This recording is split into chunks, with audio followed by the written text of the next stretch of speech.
पुत्र प्रेम। बाबू चैतन्यदास ने अर्थशास्त्र खूब पढ़ा था, और केवल पढ़ा ही नहीं था, उसका यथायोग्य व्यवहार भी वे करते थे। वे वकील थे, 2-3 गांवों में उनक जमींदारी भी थी, बैंक में भी कुछ रुपए थे। यह सब उसी अर्थशास्त्र के ज्ञान का फल था।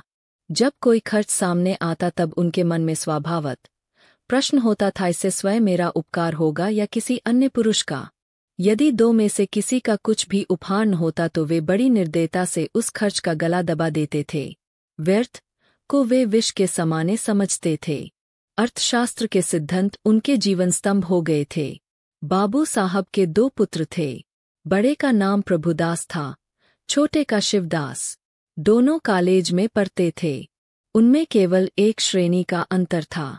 दोनों ही चतुर, होनहार युवक थे, किंतु प्रभुदास पर पिता का स्नेह अधिक था। उसमें सदुत्साह की मात्रा अधिक थी और पिता को उसकी जात से बड़ी बड़ी आशाएं थीं। वे उसे विद्योन्नति के लिए इंग्लैंड भेजना चाहते थे। उसे बैरिस्टर बनाना उनके जीवन की सबसे बड़ी अभिलाषा थी। 2. किंतु कुछ ऐसा संयोग हुआ कि प्रभादास को B0A0 की परीक्षा के बाद ज्वर आने लगा। डॉक्टरों की दवा होने लगी। 1 मास तक नित्य डॉक्टर साहब आते रहे, पर ज्वर में कमी न हुई। दूसरे डॉक्टर का इलाज होने लगा, पर उससे भी कुछ लाभ न हुआ। प्रभुदास दिनों दिन क्षीण होता चला जाता था। उठने बैठने की शक्ति न थी, यहाँ तक कि परीक्षा में प्रथम श्रेणी में उत्तीर्ण होने का शुभ संवाद सुनकर भी उसक चेहरे पर हर्ष का कोई चिन्ह न दिखाई दिया। वह सदैव गहरी चिंजा में डूबा रहता था। उसे अपना जीवन बोझ सा जान पड़ने लगा था। एक रोज चैतन्यदास ने डॉक्टर साहब से पूछा, यह क्या बात है कि 2 महीने हो गए और अभी तक दवा कोई असर नहीं हुआ। डॉक्टर साहब ने संदेहजनक उत्तर दिया, आपको संशय में नहीं डालना चाहता, मेरा अनुमान है कि यह ट्यूबरक्युलोसिस है। चैतन्यदास ने व्यग्र होकर कहा, तपेदिक। डॉक्टर, जी हाँ, उसके सभी लक्षण दिखाई देते हैं। चैतन्यदास ने अविश्वास के भाव से कहा, मानो उन्हें विस्मयकारी बात सुन पड़ी हो। तपेदिक हो गया। डॉक्टर ने खेद प्रकट करते हुए कहा, यह रोग बहुत ही गुप्त रीति से शरीर में प्रवेश करता है। चैतन्यदास, मेरे खानदान में तो यह रोग किसी को न था। डॉक्टर, संभव है मित्रों से इसके जर्म कीटाणु मिले हो। चैतन्यदास कई मिनट तक सोचने के बाद बोले, अब क्या करना चाहिए? डॉक्टर, दवा करते रहिए। अभी फेफड़ों तक असर नहीं हुआ है, इनके अच्छे होने की आशा है। चैतन्यदास, आपके विचार में कब तक दवा का असर होगा? डॉक्टर, निश्चय पूर्वक नहीं कह सकता, लेकिन 3-4 महीने में वे स्वस्थ हो जाएंगे। जाड़ों में इस रोग का जोर कम हो जाया करता है। चैतन्यदास, अच्छे हो जाने पर ये पढ़ने में परिश्रम कर सकेंगे। डॉक्टर, मानसिक परिश्रम के योग्य तो ये शायद ही हो सकें। चैतन्यदास, किसी सेनेटोरियम, पहाड़ी स्वास्थ्यालय में भेज दूँ तो कैसा हो? डॉक्टर, बहुत ही उत्तम। चैतन्यदास, तब ये पूर्ण रीति से स्वस्थ हो जाएंगे। डॉक्टर, हो सकते हैं, लेकिन इस रोग को दबा रखने के लिए इनका मानसिक परिश्रम से बचना ही अच्छा है। चैतन्यदास नैराश्य भाव से बोले, तब तो इनका जीवन ही नष्ट हो गया। गर्मी बीत गई, बरसात के दिन आए। प्रभुदास की दशा दिनों दिन बिगड़ती गई। वह पड़े पड़े बहुधा इस रोग पर की गई बड़े बड़े डॉक्टरों की व्याख्याएं पढ़ा करता था। उनके अनुभवों से अपनी अवस्था की तुलना किया करता था। पहले कुछ दिनों तक तो वह अस्थिरचित सा हो गया था। 2-4 दिन भी दशा संभली रहती तो पुस्तकें देखने लगता और विलायत यात्रा की चर्चा करता। 2-4 दिन भी ज्वर का प्रकोप बढ़ जाता तो जीवन से निराश हो जाता। किंतु कई मास के पश्चात जब उसे विश्वास हो गया कि इस रोग से मुक्त होना कठिन है, तब उसने जीवन की भी चिंता छोड़ दी। पथ्यापथे का विचार न करता, घरवालों की निगाह बचाकर औषधियां जमीन पर गिरा देता, मित्रों के साथ बैठकर जी बहलाता। यदि कोई उससे स्वास्थ्य के विषय में कुछ पूछता तो चिरकर मुंह मोड़ लेता।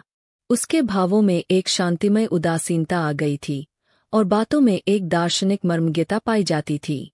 वह लोक रीति और सामाजिक प्रथाओं पर बड़ी निर्भीकता से आलोचनारण्य किया करता।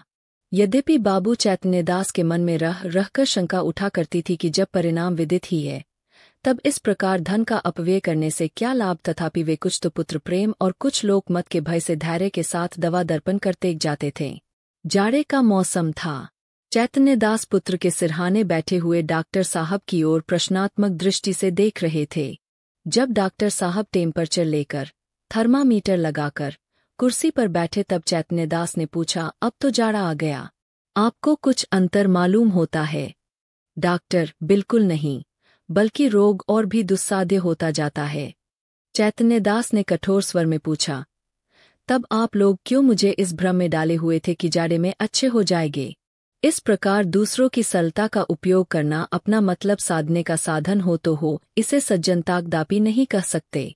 डॉक्टर ने नम्रता से कहा, ऐसी दशाओं में हम केवल अनुमान कर सकते हैं, और अनुमान सदैव सत्य नहीं होते। आपको जेरबारी अवश्य हुई, पर आपको विश्वास दिलाता हूं कि मेरी इच्छा आपको भ्रम में डालने की नहीं थी। शिवादास बड़े दिन की छुट्टियों में आया हुआ था। इसी समय वही कमरे में आ गया और डॉक्टर साहब से बोला, आप पिताजी की कठिनाइयों का स्वयं अनुमान कर सकते हैं। अगर उनकी बात नागवार लगी तो उन्हें क्षमा कीजिएगा। चैतन्यदास ने छोटे पुत्र की ओर वात्सल्य की दृष्टि से देखकर कहा, तुम्हें यहाँ आने की जरूरत थी। मैं तुमसे कितनी बार कह चुका हूँ कि यह आया करो, लेकिन तुमको सब्र ही नहीं होता। शिवादास ने लज्जित होकर कहा, मैं अभी चला जाता हूँ, आप नाराज न हो। मैं केवल डॉक्टर साहब से यह पूछना चाहता था कि भाई साहब के लिए अब क्या करना चाहिए। डॉक्टर साहब ने कहा, अब केवल एक ही साधन और है, इन्हें इटली के किसी सेनेटारियम में भेज देना चाहिए। चैतन्यदास ने सजग होकर पूछा, कितना खर्च होगा? ज्यादा से ज्यादा 3000 साल भसा रहना होगा। निश्चय है कि वहां से अच्छे होकर आवेगे। जी नहीं, यहाँ तो यह भयंकर रोग है, साधारण बीमारियों में भी कोई बात निश्चय रूप से नहीं कही जा सकती। इतना खर्च करने पर भी वहां से जो कि त्यों लौटा आए तो ईश्वर की इच्छा। आपको यह तस्कीन हो जाएगी कि इनके लिए जो कुछ कर सकता था कर दिया। 3 आधी रात तक घर में प्रभुदास को इटली भेजने के प्रस्ताव पर वाद विवाद होता रहा। चैतन्यदास का कथन था कि एक संदिग्ध फल के लिए 3000 का खर्च उठाना बुद्धिमत्ता के प्रतिकूल है।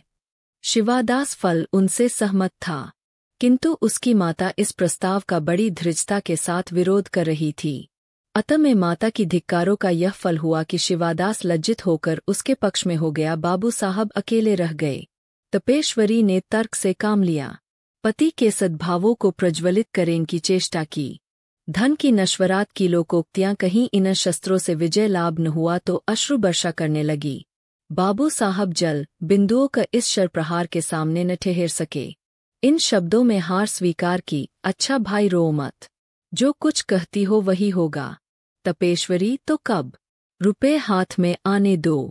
तो यह क्यों नहीं कहते कि भेजना ही नहीं चाहते? भेजना चाहता हूं, किंतु अभी हाथ खाली है। क्या तुम नहीं जानती, बैंक में तो रुपए है, जायदाद तो है, 2-3 हजार का प्रबंध करना ऐसा क्या कठिन है? चैतन्यदास ने पत्नी को ऐसी दृष्टि से देखा मानो उसे खा जाएंगे और एक क्षण के बाद बोले, बिल्कुल बच्चों की सी बातें करती हो। इटली में कोई संजीवनी नहीं रखी हुई है जो तुरंत चमत्कार दिखाएगी। जब वहां भी केवल प्रारब्ध ही की परीक्षा करनी है तो सावधानी से कर लेंगे। पूर्व पुरुषों की संचित जायदाद और रखे हुए रुपए अनिश्चित हित की आशा पर बलिदान नहीं कर सकता। तपेश्वरी ने डरते डरते कहा, आखिर आधा हिस्सा तो प्रभुदास का भी है। बाबू साहब तिरस्कार करते हुए बोले, आधा नहीं, उसमें मैं अपना सर्वस्व दे देता। जब उससे कुछ आशा होती, वह खानदान की मर्यादा में और ऐश्वर्य बढ़ाता और इस लगाए हुए धन के फलस्वरूप कुछ कर दिखाता। मैं केवल भावुकता के फेर में पड़कर धन का ह्रास नहीं कर सकता। तपेश्वीर अवाक रह गई। जीत कर भी उसकी हार हुई।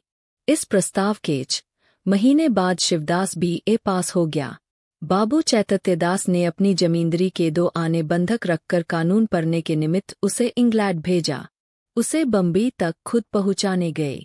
वहां से लौटे तो उनके अतन करण में सदिच्छाओं से परिमित लाभ होने की आशा थी। उनके लौटने के 1 सप्ताह पीछे अभागा प्रभुदास अपनी उच्च अभिलाषों को लिए हुए परलोक सिधारा। 4 चैतन्यदास मणिकर्णिका घाट पर अपने संबंधियों के साथ बैठे चिता ज्वाला की ओर देख रहे थे। उनके नेत्रों से अश्रुधारा प्रवाहित हो रही थी। पुत्र प्रेम एक क्षण के लिए अर्थ सिद्धांत पर गालिब हो गया था।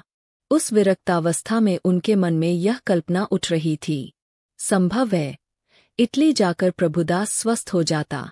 हाय, मैंने 3000 का मुन देखा और पुत्र रत्न को हाथ से खो दिया।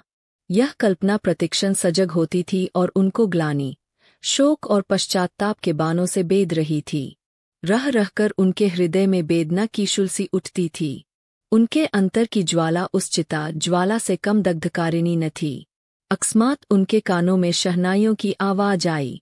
उन्होंने आंख ऊपर उठाई तो मनुष्यों का एक समूह एक अर्थी के साथ आता हुआ दिखाई दिया। वे सब के सब ढोल बजाते, गाते, पुष्य आदि की वर्षा करते चले आते थे। घाट पर पहुंचकर उन्होंने अर्थी उतारी और चिता बनाने लगे। उनमें से एक युवक आकर चैतन्यदास के पास खड़ा हो गया। बाबू साहब ने पूछा, किस मोहल्ले में रहते हो? युवक ने जवाब दिया, हमारा घर देहात में है। कल शाम को चले थे। ये हमारे बाप थे। हम लोग यहाँ कमाते हैं, पर दादा की अंतिम इच्छा थी कि हमें मणिकर्णिका घाट पर ले जाना। चैतन्यदास, ये सब आदमी तुम्हारे साथ है? युवक, हाँ, और लोग पीछे आते हैं। कई 100 आदमी साथ आए हैं। यहाँ तक आने में सैकड़ों उठ गए, पर सोचता हूँ कि बूढ़े पिता की मुक्ति तो बन गई। धन और ही किस लिए? चैतन्यदास, उन्हें क्या बीमारी थी? युवक ने बड़ी सरलता से कहा, मानो वह अपने किसी निजी संबंधी से बात कर रहा हो। बीमार का किसी को कुछ पता नहीं चला। हरदम ज्वर चढ़ा रहता था। सूख कर कांटा हो गए थे। चित्रकूट, हरिद्वार, प्रयाग सभी स्थानों में ले लेकर घूमे। वैद्यों ने जो कुछ कहा उसमें कोई कसर नहीं की। इतने में युवक का एक और साथी आ गया और बोला, साहब, मुन्ह देखा बात नहीं, नारायण लड़का दे तो ऐसा दे। इसने रुपयों को ठीकरे समझा। घर की सारी पूंजी पिता की दवा दारू में स्वाहा कर दी। थोड़ी सी जमीन तक बेच दी, पर काल बली के सामने आदमी का क्या बस है। युवक ने गदगद स्वर से कहा, भैया, रुपया पैसा हाथ का मैल है।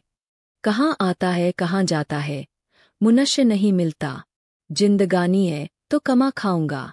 पर मन में यह लालसा तो नहीं रह गई कि हाय, यह नहीं किया, उस वैद्य के पास नहीं गया, नहीं तो शायद बच जाते। हम तो कहते हैं कि कोई हमारा सारा घर द्वार लिखा ले, केवल दादा को एक बोल बुला दे। इसी माया मोह का नाम जिंदगानी है, नहीं तो इसमें क्या रखा है?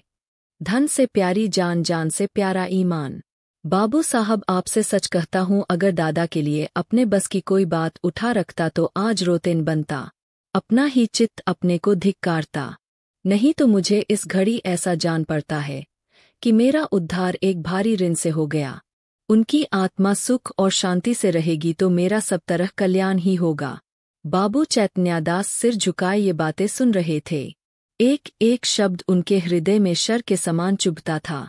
इस उदारता के प्रकाश में उन्हें अपनी हृदयहीनता, अपनी आत्मशून्यता, अपनी भौतिकता अत्यंत भयंकर दिखाई देती थी। उनके चित्त पर इस घटना का कितना प्रभाव पड़ा, यह इसी से अनुमान किया जा सकता है कि प्रभुदास के अंत्येष्टि संस्कार में उन्होंने हजारों रुपए खर्च कर डाले। उनके संतप्त हृदय की शांति के लिए अब एकमात्र यही उपाय रह गया था